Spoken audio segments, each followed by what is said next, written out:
Alors, ça marche. Bonjour à tous. Donc, petite vidéo, on va dire pratique, vie pratique. Alors, ça sera très amusant dans le sens où la catégorie des jardiniers de la Terre va donc en fait donner des conseils de jardinage. Donc, c'est amusant, non? Donc, là, c'est parce que nous avons constaté au fur et à mesure du temps, hein, puisque là, en fait, ça parle des ronces. Bon, beaucoup de gens ont des jardins, d'autres moins. Donc moi j'ai un jardin et ça fait des années que je vis à la campagne et en gros quand même quand on vit à la campagne on se bat avec les ronces. Et puis en Auvergne j'avais constaté en coupant mes ronces un petit peu parce que j'entretenais sommairement mon chemin d'accès qu'un coup de temps en temps, et je sais pas quand, c'est ça le pire, je faisais un petit coup d'entretien, je coupais des ronces qui débordaient et je faisais pas attention le jour vraiment où je le faisais, mais une semaine, 15 jours plus tard, quand je passais, je voyais que des ronces, à une certaine période, étaient mortes. Alors que je les avais juste coupées, qu'il restait de la ronce et peut-être quelques rejets à droite, à gauche, mais je constatais que certaines ronces mouraient de par le fait qu'on ait retiré une partie de la tige. Mais par contre, j'ai jamais réussi, on va dire, en fait, à déterminer le jour exact auquel j'avais donné un petit coup de sécateur, raccourci la ronce ou quoi que ce soit. Donc je m'étais dit, il existe un jour particulier dans l'année où si on coupe, bah, visiblement elles n'aiment pas du tout ça et elles ont plutôt tendance à mourir. Et puis, bon, bah, les années passent, j'ai pas vraiment réussi à cibler le jour parce qu'il aurait fallu couper des ronces tous les jours pour voir quand est-ce qu'elles mourraient. Enfin bon, l'expérience est extrêmement longue, ça serait réalisable, mais bon, c'était compliqué. Du coup, en arrivant dans le Lot, un paysan, en fait, a dit à des voisins, un vieux de la vieille du Lot, disait qu'en fait, c'était pendant les vieilles lunes d'avril et les vieilles lunes, en fait, d'août, qu'il fallait couper les ronces parce que ça les tuait. Bon, alors, l'année dernière, j'ai essayé ça, c'est-à-dire que j'ai fait la vieille lune d'avril, enfin, j'ai pas fait celle d'avril parce que j'ai appris ça plus tard. J'ai fait la vieille lune d'août. Et ensuite, bon, en décembre aussi, j'ai recoupé mes ronces en vieille lune. Je me suis dit, bon, on va voir, ça peut être amusant. Alors, en vieille lune, alors là, il faut regarder le terme vieille lune, ça détermine une période très particulière. C'est pas parce que la lune est comme ci ou comme ça, c'est un terme qu'employaient les gens. Il faut regarder vraiment la définition de vieille lune. Mais j'avais vu que, bon, certes, en vieille lune, les ronces, en fait, repoussent très peu. Elles sont vraiment affaiblies. Et du coup, bon, on a été un peu voir dans les terres quand même pour voir un petit peu si vraiment il y avait un jour précis, si vraiment c'était par rapport à la Lune. Et en fait, c'est pas vraiment par rapport à la Lune. Alors, en vieille Lune, on est dans la zone, en vieille Lune d'août ou en vieille Lune d'avril, mais en vieille Lune tout le temps. Vous voyez, j'ai fait ça en décembre et vraiment, les ronces, elles ont quasi pas repoussé, elles sont pas mortes, mais elles ont stagné, mais vraiment stagné, elles ne se sont pas relancées. Et même là, au printemps, c'est faible, ça ne se relance pas. Bon, pas bien en fait, mais ça survit en fait, ça fait des petites ronces. Ça fait des bonsaïs, on va dire. Donc, on a vérifié dans les terres si ça correspondait à la lune. Et en fait, pas vraiment. Les vieux, les anciens, ils mettaient ça en vieille lune d'août et en vieille lune d'avril parce que ça semblait marcher. Et une année, un coup de temps en temps, il tombait, on va dire, sur le jour exact. Alors là, nous, on a regardé dans les terres, en fait, il semblerait quand même que ça soit plutôt un jour solaire.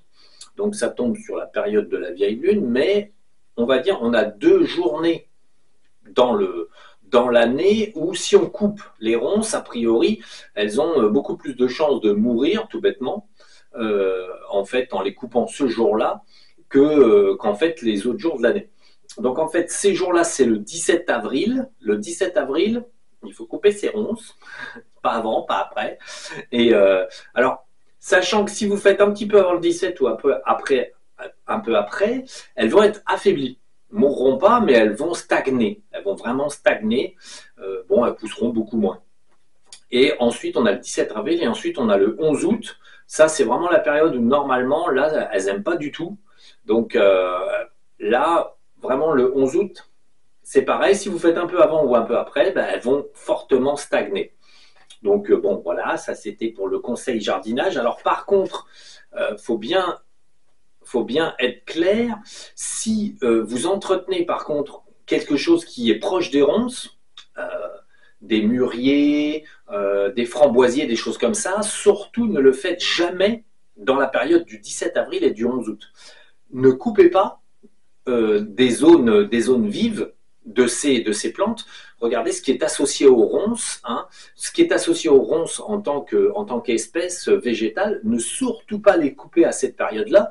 Vous pourriez obtenir la mort de la plante, sur un framboisier par exemple, ou sur n'importe quelle en fait, variété de ronces qui fait des beaux fruits. Donc en fait, surtout n'entretenez pas vos plantes, on va dire fruitières, qui s'associent à la variété des ronces dans cette période, parce qu'a priori, vous avez vraiment beaucoup de chance pour que ça ne prenne pas. Pareil, si vous faites un repiquage, vous avez des pieds, vous faites des repiquages, forcément, vous taillez un peu des choses comme ça. Surtout, ne pas le faire aux alentours du 17 avril, par exemple, si vous êtes un peu à la bourre sur le jardin, comme moi. donc, surtout, ne le faites pas à cette période-là, parce que a priori, ça va vraiment pas aimer. C'est vraiment des jours très mauvais. Alors, c'est des jours qui sont calés par rapport au soleil. C'est plutôt un jour solaire spécifique qui fait que la plante, les ronces, en fait, n'apprécie pas du tout ces jours, n'apprécie pas d'être coupées, en fait, taillées, coupées pendant cette période. Voilà, donc c'était un jardinier qui fait du jardinage, parce qu'il faut bien vivre plutôt à la campagne qu'en ville pour être tranquille. Donc voilà. Donc c'est des petites choses, c'est la vie pratique, on peut dire. Hein. Donc je ferai d'autres vidéos sur des petites astuces de jardin parce qu'en fait, certains insectes sont très difficiles à se débarrasser, bien qu'il ne faudrait pas, mais en fait, certains nuisibles, hautement nuisibles, je ferai une petite vidéo dessus pour comment un petit peu les pousser hors du jardin, parce qu'en fait, ils détruisent tout. Et il n'y a pas beaucoup d'insectes utiles qui restent, parce que les produits ont tout tué. Mais par contre, il y a certains insectes hyper résistants. L'année dernière, je me suis battu avec des petits insectes comme ça qui étaient très embêtants. Et finalement, bon, j'ai vu avec les dragons, en fait, la meilleure technique pour éradiquer ces petits insectes qui sont proches des punaises. C'est des variétés de punaises. Ils sont vraiment très résistants à tous les produits bio, on va dire, qu'on peut trouver. Ils crèvent pas. même on va dire, des produits qui normalement tuent tout, eux, ça les tue pas. Donc bon, c'est amusant. Donc bon, là, on essaiera cette année. Alors moi, je ferai un test de mon côté. Si les personnes ont ce genre d'insectes, pourront toujours tester la méthode. Donc voilà, je ferai une vidéo sur comment venir à bout de certains insectes extrêmement coriaces, hallucinantes, coriaces. Donc voilà, c'était donc les ronces. Ouais, c'est pas de la métaphysique, mais en fait, je dirais que c'est le comparatif. C'est le comparatif, on va dire, aux druides. Les druides étaient proches de la nature et donnaient des conseils aux êtres humains. Et comme les druides étaient des jardiniers de la terre, eh ben, on continue à faire des choses utiles.